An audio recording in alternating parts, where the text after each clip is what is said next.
sabi ko nga, paulit-ulit, di ba? Kung gusto nilang ipin down yung mga kritiko like you, like me, di ba? Ako, they're trying to kill me at saka to pin down. Pero ang kalindog natin, ito kasi yung panakot ko sa kanila, yung ito mga ganito klaseng hairdress.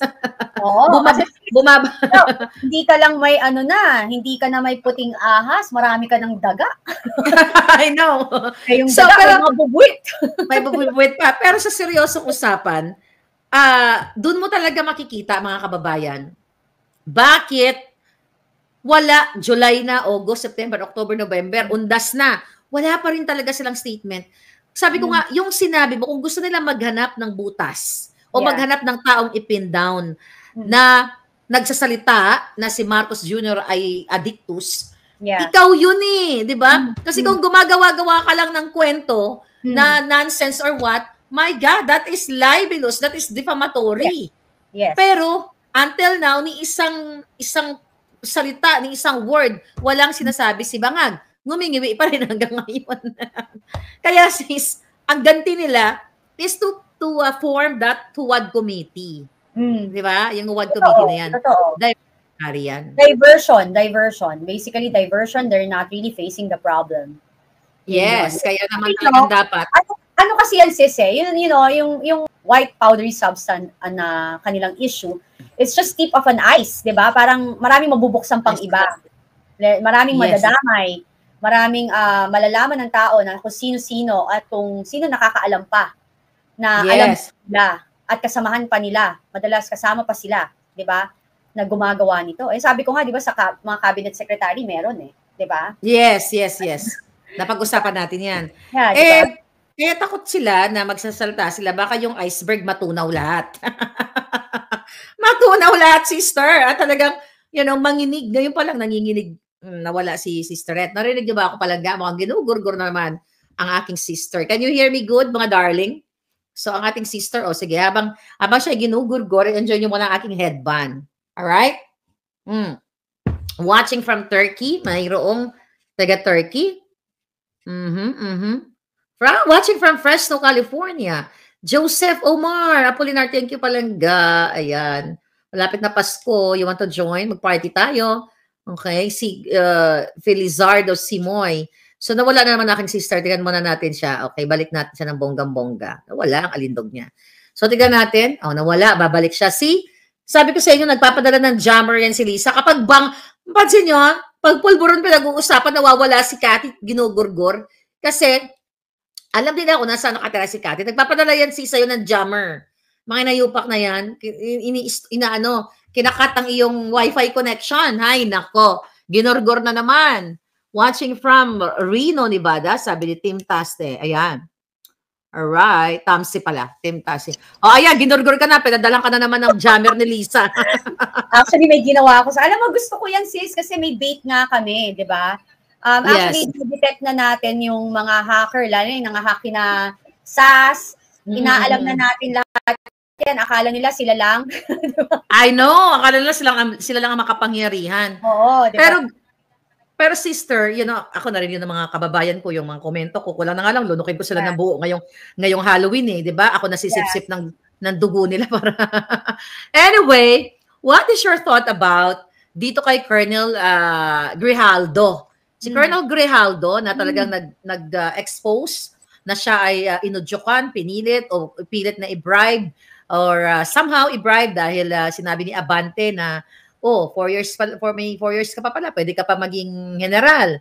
Something like that. At yung pag-amin niya na pinipilit siya na mag-agree sa statement o sa sworn statement ni Garma na ang Pangulong Duterte ay mayroong reward system para manggurgur ng, whoever.